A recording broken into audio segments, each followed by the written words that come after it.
anytime that they can drive an opponent, they're going to drive an opponent. So we knew there was a chance that we'd be at Oklahoma State. There's always a chance we'll be at Norman, and then there's always a slim chance they might fly us. But when given the option, they're going to drive us. I assume you guys were number 2 seed. They didn't have that up there. Do you know? I believe we were. Yeah. You gotta believe that. Yeah. And it's like a nice cheer went up when the Oklahoma region came and went, and you guys weren't shipped there. I guess not really shipped, but sent there. I mean, how'd you feel about that, not having to go to OU? I feel good about it. I mean, we're just where we are. There's a good chance we're always going to line up with them or Oklahoma State. Oklahoma State's a really tough team. Tulsa's incredibly tough. We played them earlier. So our focus is 100% on Tulsa and getting that win. What do you remember about that Tulsa game here? I remember it was a pitcher's duel. I think it was 2-1, if I remember correctly. They strung some really timely hits. We threatened, but we never really got timely hits. So they're always good. They're always well coached. They're always ready for the postseason. It's going to be a tough game on Thursday. How does the tough SEC prepare you guys for postseason play? Well, every game that we play in the SEC, you have to be at your best, or you're going to get exposed. So the other teams force us to elevate our game, and ultimately that's preparing us to be successful in the postseason. You guys got the host last year. How much disappointment is there you guys don't get to host this year? I think you always want to host, but I'm not disappointed at all. I'm really proud of this group. 4 years ago, it wasn't a shoo-in that we'd be in the field of 64. So I'm proud that we knew we came tonight, and we knew that there's a really, really good probability we'd see our name, and that's just a really exciting thing for our program. Were you holding out any hope? Because you guys obviously are right there to host, maybe. Welcome in. It's our Tuesday edition of On the Hill with Pat Jenkins, Sports Talk Radio here on KDSJ 479. It's our May 14th. Demetrius. May 14th. The weeks are flying by. And I want to bring in my co-host, producer, demigod, but we all know what he is and who he is on this show, our home guy. What's going on, my brother, on this fine, blessed Tuesday? Man, I'm chilling. We got a chance to have a few meetings, talked about some things that OTH has in the foreseeable future that I'm sure, Demetrius, a lot of you think our fans and you think our viewers will like some of the new things that we have in store for the year of 2019 as far as football, basketball, the coverage of how we do things. And what you think about that? Because I'm stoked. I'm telling you, I'm stoked. I'm chilling. I'm just ready to look at you. Show everybody the sauce. After we came out of the meetings that we had today, he wasn't so laid back, but we get on the show, and I guess the coolness takes us to it. But at 1:30, we're gonna talk with our good buddy of the Dim Gas, Scotty Borderland, and just get a take on what's going on the Hill. Anything still yet to be found out in the coaching search, football, baseball, a lot of things, moving parts that are taking place at the university. We'll just get our update of, as we call it, what's going on the Hill with Scotty. But I want to bring in my co-host once again. The NBA draft lottery. We'll know who's going to get the number 1 pick. Now, when you talk about the NBA draft, that will be next month. Daniel Gafford's name has come up multiple times. I saw on a service, I believe, of NBADraft.net that as of last week, they had him going 22nd to the Boston Celtics. He was one of 60 players that was invited to the NBA Combine in Chicago. That'll be taking place here in the coming days. Demetrius, I'm of the belief, I think Daniel, when you talk about the NBA draft, I think Daniel's going to go anywhere from 15 to 21. My own personal opinion. I do think this young man is a first-round talent and should be taken as such. And, me personally, I guess I've said it so many times, his best basketball, but he's about 3 or 4 years out from really, really starting to understand just his potential level. Yeah, Daniel's one of those, I should say, diamond in the rough that's going to be in the NBA lottery this year. He's one of those players that had the sky is the limit, but he's a developmental project. We spoke about it earlier this year. There's needs in his game that still can be improved, like putting on a little bit more muscle. And I have to agree, I think his best basketball is ahead of him. And I also have to agree, I can see him going from that 15 and on. Some say he might I've read where he might end up in the Celtics. I've read a couple places where he may potentially end up at the Bucks. So there's a couple places that I've read around that he might potentially land. So I'm really eager to see, because I will say that the down, and I don't mean this in a derogatory way or a negative way on Mike's the previous staff, but I'm really ready to see Daniel get around some guys that can really develop him in a fundamental way. I think that's where Daniel is really going to make his money in the NBA, when he gets around coaches that really know how to handle a big man and can take his game to another level. Because I don't really necessarily think he was given the tools at Arkansas to really develop into a NBA player. I think he did it all on athleticism and opportunity. Once he gets around a system that can really take it to the next level, I think he can do something great.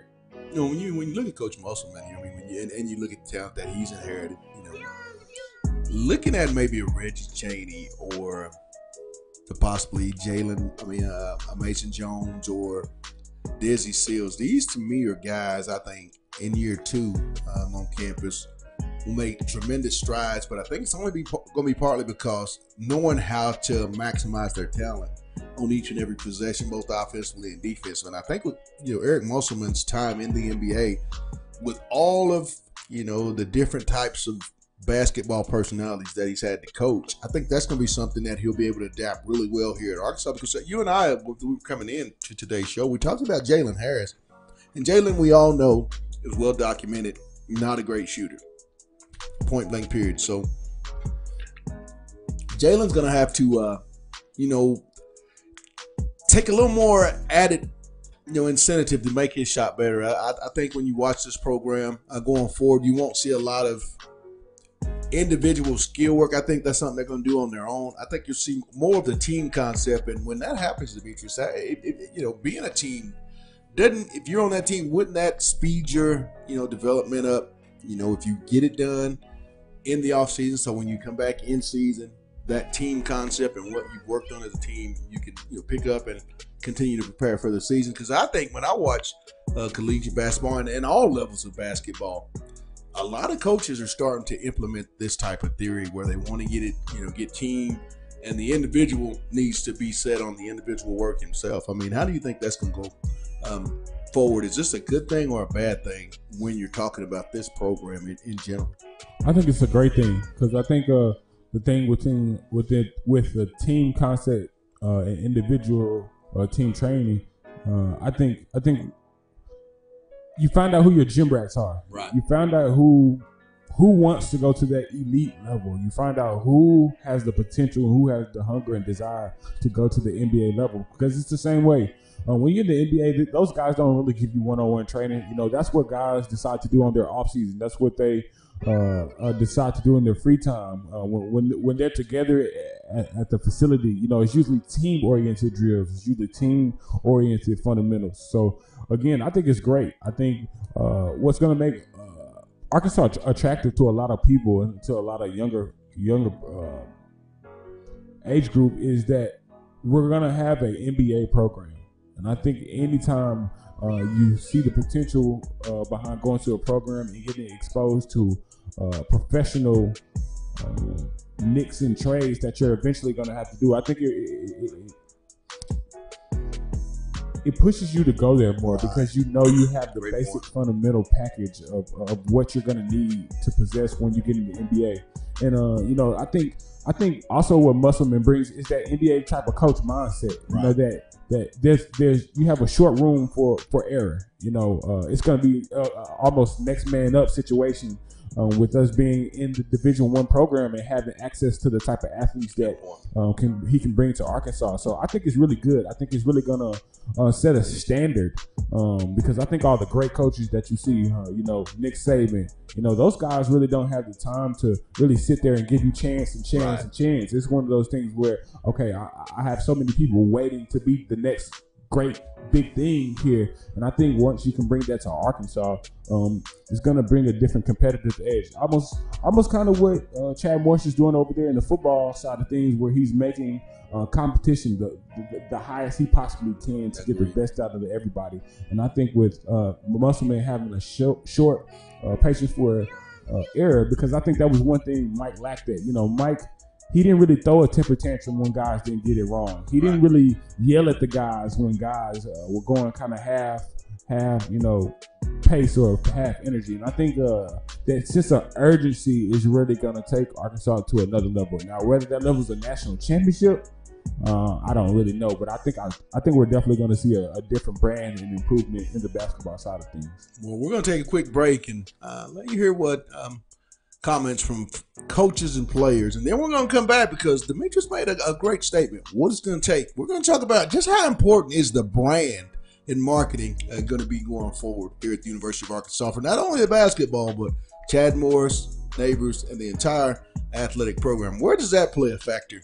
We'll talk about that all that morning. If you want to chime in, you can call us 601-7400, area code 479. This is On the Hill with Pat Jenkins on KDSJ 479. See you in a second.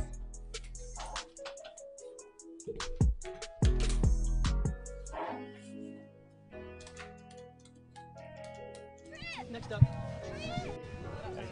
Good, how are you? So, as she was saying, you guys were expecting to go to not Norman, Stillwater? We knew that they were hosting probably since they've been having such a good season, so we thought us going there would be a great matchup, so we're kind of excited about it. Did you pitch against Tulsa when they played over here? Yeah, we did. I don't know if it was 1-0 or 2-0. We didn't have our best offensive game, but we're definitely ready to get at them this time. I think it was 2-1. Or 2-1. It was something really close like that. Well, what do you remember about that game and their lineup? And obviously this is a lot later in different circumstances and neutral field knowledge. How do you feel about a rematch with them? Like I said, we're really excited about it. I remember them having a really good offense and some pretty good pitchers, so I think we'll have to study them a little bit, but I think we'll come out on top this time. How do you feel about just the regional field overall? Overall, we're not too worried about going to Oklahoma State. It's a pretty competitive regional. It's something that we all believe that we can come out on top on. But there were some other regionals that we were surprised about, but we're pretty confident. It sounded like there was a nice cheer went up when the OU bracket was unveiled, and you guys didn't have to get shipped there. Like, it's happened so many times. How good did you feel about not having to go play OU at their place? Yeah, it's great. Going to play in Norman, no one really wants to go do that. So us just being put out by them so many times, we're kind of hoping that we wouldn't go there. So we're all really happy that we won't have to go to Norman for the regional. How does the tough SEC prepare you guys for postseason play? I would say mostly the pitching and just facing really competitive hitters. And mostly, like I said, the pitching. There doesn't get any better pitching than the SEC, so I think it really makes us prepared for the pitching that we're going to face in the tournament. You guys only got the one game in College Station, but before that you swept Auburn. Just how do you feel like the team's playing going into the regional? Yeah, kind of like what Ashley said, we wish we could take back that Georgia game. Wasn't our best game offensively, but when we flip the switch, like she said, can beat anybody. Our offense, whenever they show up, is amazing. So, I believe they're going to show up, and we're doing everything to prepare for Tulsa. You guys are probably one of the last 2 or 3 teams that could have hosted a regional that didn't. Were you holding out any hope of hosting a regional? You kind of know we're probably just a little bit on the outside looking in. Yeah, we knew there was some hope that we could maybe host, but like I said, we were pretty sure that we were going to Oklahoma State. But there was a little hope, but we're not too disappointed. Like Ashley said, a game's a game no matter what field we're playing on. You guys knocked Oklahoma State out last year. Or you beat them anyway. It might have been Wichita knocked them out. But how do you feel about, if you get to play Oklahoma State again? Yeah, I would say they're a lot different, I believe, than what they were last year. They have some different pitching and different hitting. So we're going to have to play our A game if we have to play them. But it is kind of cool. Welcome back. It's our Tuesday edition of On the Hill with Pat Jenkins Sports Talk Radio, as we let you hear audio from sophomore pitcher Mary Half of the Lady Razorbacks. They'll be taking on the Tulsa Lady Hurricanes on first pitch, I believe, it's 5:30 this Thursday as they begin another journey to the Collegiate Women's World Series in Oklahoma City. But back to a topic that I want to have a lot of discussion about, and I've always thought about this. Branding and marketing, they go hand in hand.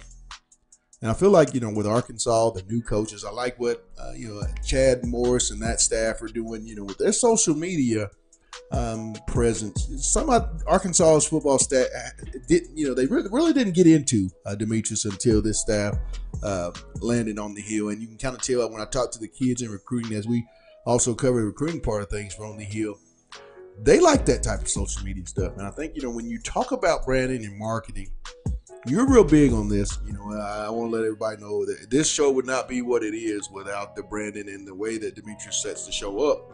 He's real big on that. I want to get his take from someone that's really into that. How big is marketing when you're trying to sell a program like the Arkansas Razorbacks have to do in a very tough conference like the SEC is?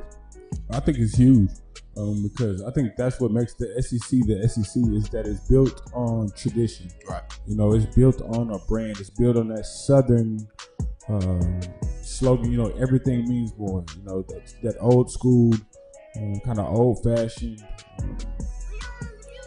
generational kind of thing. And I think that's what really makes Arkansas special is that we have a unique history. We have a unique landscape as far as just Arkansas history as a whole. Me and my buddy was really talking about, just some events that took place in Arkansas and what made Arkansas.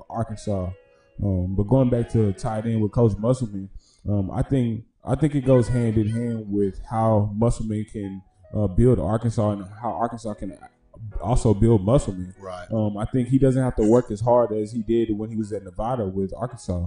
You have the Waltons, you have Walmart, you have Tyson. So I think with Coach Musselman, it's really just going to be on what's his philosophy of his programs, what's his turnaround in getting guys into the NBA. Because I think Arkansas will really sell itself. Right. It's really we have to get that winning tradition back at it because we have national championships. We have a history of winning. We have success. We have probably one of the most notable African American coaches ever to even coach in national college basketball. So again, I think from a branding standpoint for Coach Musselman, it's already there. I think he just has to create his own niche. Whether that be getting transfers in and him turning them into, first round draft picks. Right. I think that's really what he's going to have to do to really make him the next great coach coming here in the SEC. Because again, I think putting guys in the league is really what's going to make guys come to your program. And I totally agree with you. I think, as time goes on, I really think that the grad transfer philosophy that Coach adopted at Nevada, I think he'll carry it here to Arkansas to a certain degree. I think this year will be more so. I think he'll use it more than he will going forward because I think this is a year where you have to balance out the class. With one senior, you've got to get some older, mature players on that roster for this particular year. You have talent, but it's young talent, and then there's jostled up there in the middle with Gabe Osaborn and those type of guys. Mason Jones are two juniors. So I think what we're going to see going forward is the marketing strategy that Coach Muss will have. It'll be a lot of recruiting videos in particular directly toward particular recruits. I think they're going to really try to enhance to the generation that we're dealing with that is so digital media driven. And I think that's what you're going to see because I noticed Coach Musselman at Nevada, and that was one of the main things that stood out to me. Even being at Nevada, a place that in the Mountain West, you have to really brand yourself to get the type of players that they were able to get. Now, you got the Martin twins. You established a very productive transfer pipeline, but also, too, a lot of people fail to realize they had some pretty good little high school players mixed in there, some 4- and 5-star kids at Nevada during that year. But I think what we're going to see really, Demetrius, Coach Musselman and that staff will put more of a brand and marketing toward the 4- and 5-star young man. I'm of the belief that Arkansas couldn't be a program. Maybe I may have to step back and take a look because, as you said, you made a great point. With him being an NBA coach and having that pedigree behind him, all kids want to make it to the next level, and Eric Musselman knows how to get them there, both marketing-wise and coaching-wise. But we're going to step away and get a real quick break.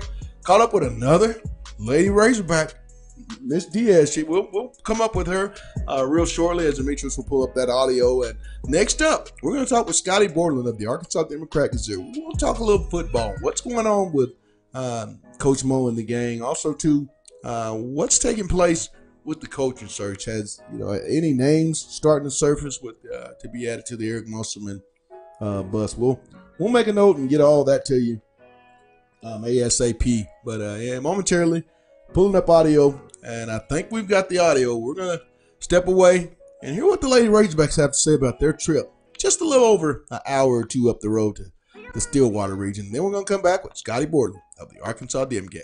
It's On the Hill with Pat Jenkins on KDSJ 479. Nice to meet you. Tyler, nice to meet you. Nice to meet you. So I guess what was your reaction when you saw you guys are up there going to Stillwater? It's always exciting going to a regional, whether we're hosting or not. We're just ready to go out there and kick some butt, so we're ready.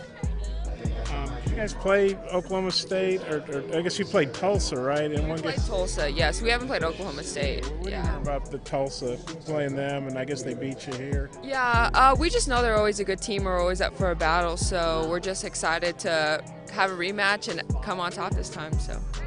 Mentality going to be like for you and the 4 other seniors on this run? We just don't want our careers to end, and we're gonna do it for our girls, and it's not. In the end, it's not about us 4 seniors; it's about the whole team. So we're ready to fight for anyone on the field. So. How does the tough SEC prepare you guys for postseason play? Oh, it prepares us a lot because when we play SEC, we play the best of the best. So just going to postseason, it just kind of carries in our momentum, just knowing that we face tough opponents. So in postseason, it's the same thing. So that's just where our mindset's going to be. So. You guys lost to College Station right before that. You swept Auburn. How do you feel like y'all are playing going into the NCAA?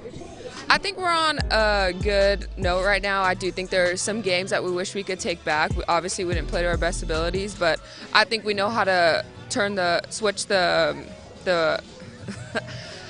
flip. So I think that's in our advantage, and I hope that's what we are coming into this season, into this weekend. Flip the switch? Yeah, that's what I meant. Sorry. I'll clean that up. Don't worry. Yeah. Can't speak for these TV guys. Yeah. The regional overall, Oklahoma State, Tulsa, you guys, and BYU. I mean, how do you feel like that's a good regional for you guys? You guys have a good shot to win over there? Yeah, I definitely do think so. We're expecting to go to Oklahoma State, so we were just knowing who we're going to go up against, and we're just ready to go.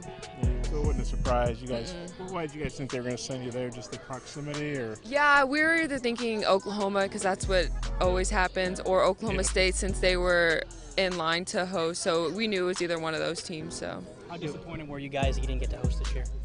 We were disappointed, but whether we host or not, it's still a game. And Welcome in. It's our Tuesday edition of On the Hill with Pat Jenkins Sports Talk Radio, coming to you live each and every day here on KDSJ 479. But real quick, before we move on to our featured guest, I want to give a shout out to all our sponsors, Lindsay & Associates, with an office location in Fayetteville, an office location also too in Rogers, the Baymont Hotel. It's located at 735 South Shiloh Drive in Fayetteville. Locomotion just below the Northwest Arkansas Mall, and our newest sponsor, Corey Beck's Custom Painting. But now on to our featured guest, as we always get the scuttlebutt, both baseball, football, basketball, whatever we need pertaining to the Razorbacks on the Hill. And we caught up with a good buddy of ours, as always, Scotty Borland of the Dim Gas. What's going on, Scotty? Hey, Pat, how's it going, man? It's been a minute. It's a good day out weather-wise, so I'm feeling pretty blessed. But how's things going on the Hill? First and foremost, want to touch base with the football program. It was announced yesterday. T.J. Hammonds, a young man that had early thoughts of moving on to another institution, has decided to come back. How will that affect this football program offensively with just that experience that T.J. is able to bring back to this program? Yeah, I think you kind of touched on it a little bit. Just saying, he does have some experience, and anytime you can add an experienced guy who is I think we can pretty comfortably say that TJ is a proven playmaker. Right. And then adding a guy of his caliber, we know he's talented, we know what he can bring to an offense. Anytime you can add a weapon like that to the offensive side of the ball, it makes you a little bit more dangerous. It adds a little bit more depth to your running back room, which I think you could comfortably say is probably your best group offensively anyway. I mean, with Raheem, Devlon, and Chase Hayden already in that room, you add some more depth. So you're pretty stacked at that running back position. But I think it would kind of be a disservice to TJ to just say that he's a tailback. I think you can put him in the slot. You can move him around different spots, maybe in the slot, maybe at receiver even. as well as the running back spot. So I think it's a big boost to the offense, no doubt. Just given his playmaking ability. Also came out Nick Starkel, the grad transfer out of Texas A&M young man, made his way to Fayetteville, Arkansas. How will the addition of Nick, impact the quarterback room? Ben came in, kind of earned the respect over the last 3-4 months since he's been on campus. But talk about that room and how much will it be improved having a Nick Starkel join here once we get to fall camp? Yeah, I think when Ben Hicks got to campus, I think that definitely improved the room even more. And then you add another guy he's got some SEC experience. At Texas A&M, he started in some big games and been in some big moments. And so, obviously, you add a guy like that, and with another guy who kind of came in the spring and kind of commanded the offense.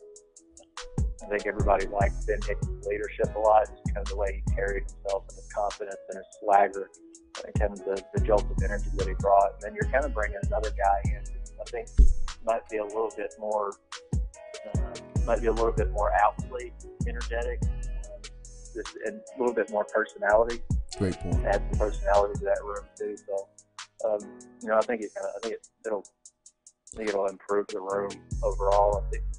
You got Connor Nolan, kind of a question mark. You don't know what he's going to do, especially with Starkel and Hicks and KJ Jefferson coming in. But just looking at the room right now, assuming that Connor Nolan's going to be back, that room's going to be full of competition for sure. Starkel and Ben Hicks are definitely going to be battling for the starting job week one.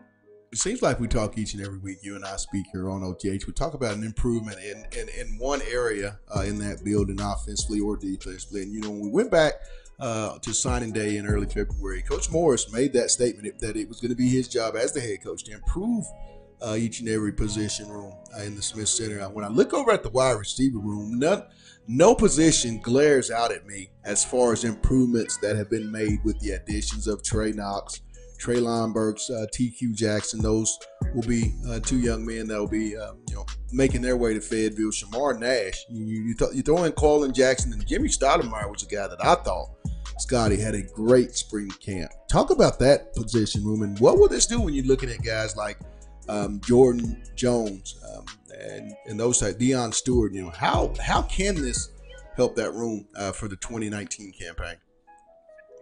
Yeah, that's something Chad talked about a lot during the spring. He wanted every room to improve. When every room improves, it kind of breeds competition within the room, and then it kind of manifests itself on the field, whether it be the practice field or in scrimmages and spring game and whatnot.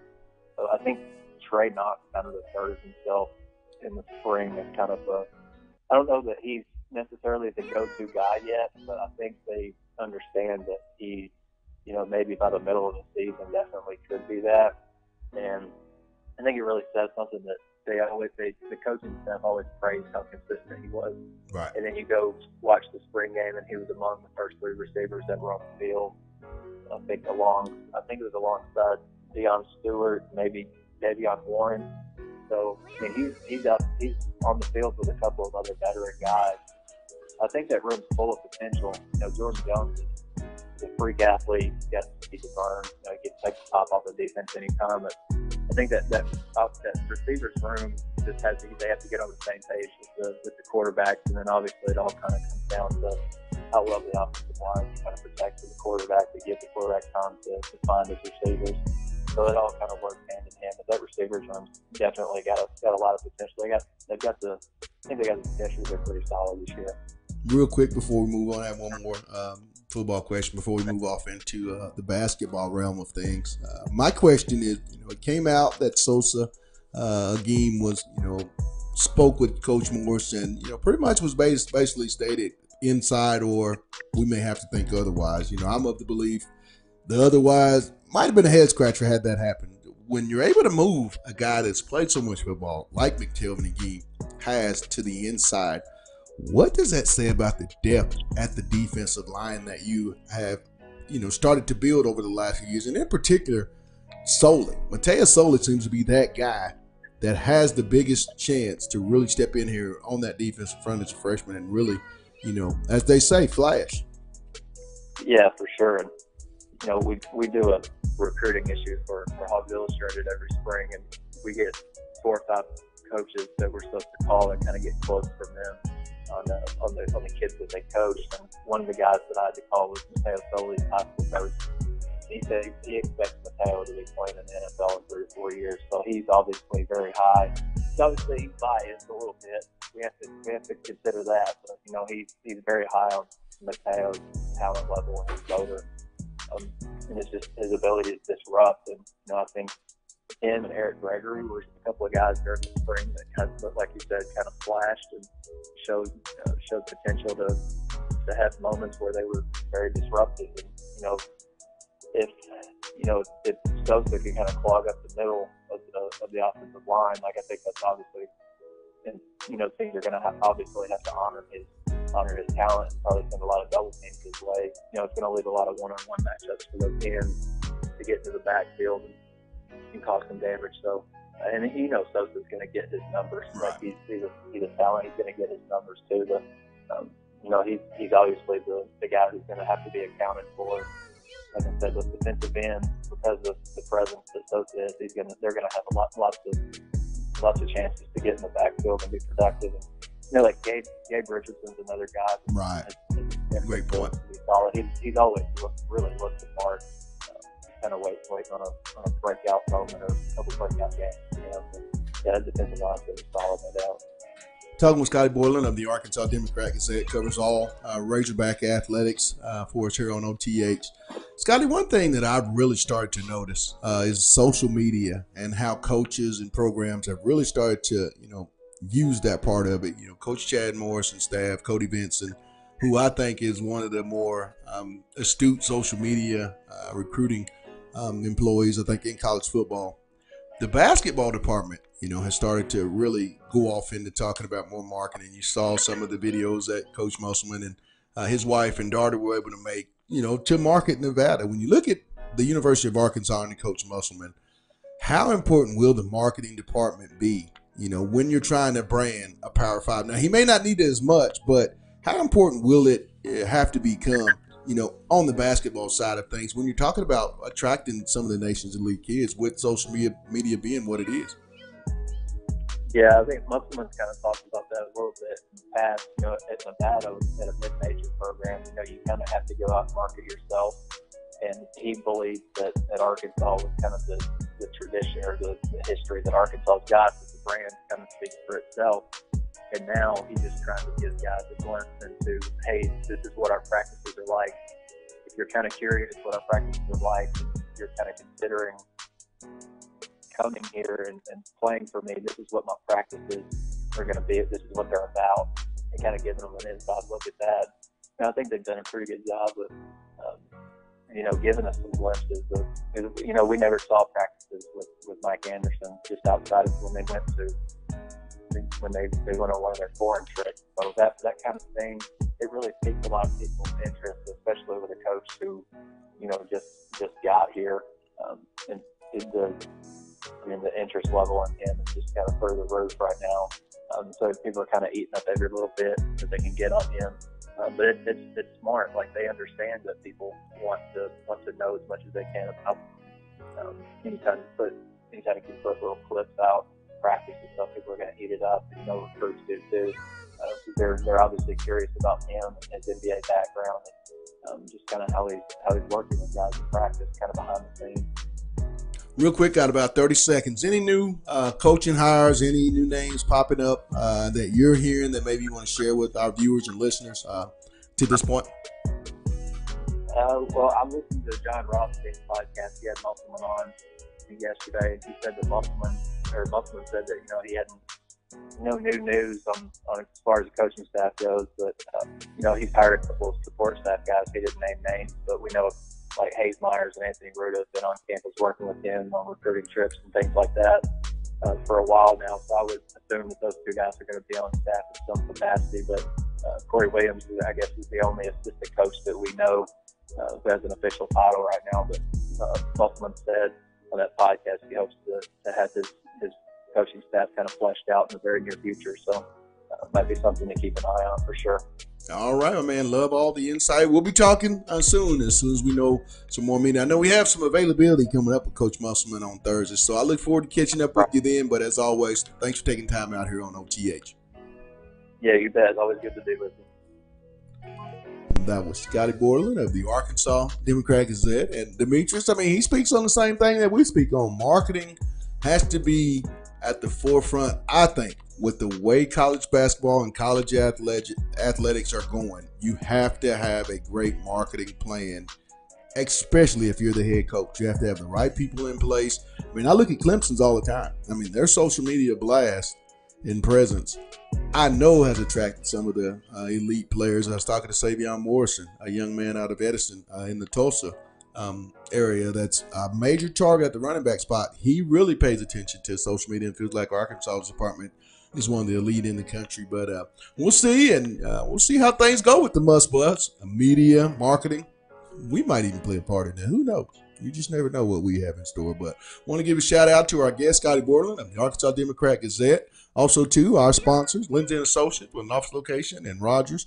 An office location also, too, in Fayetteville. The Baymont Hotel, located at 735 South Shiloh Drive in Fayetteville. Locomotion, just below the Northwest Arkansas Mall. And our newest sponsor, Corey Beck's Custom Painting.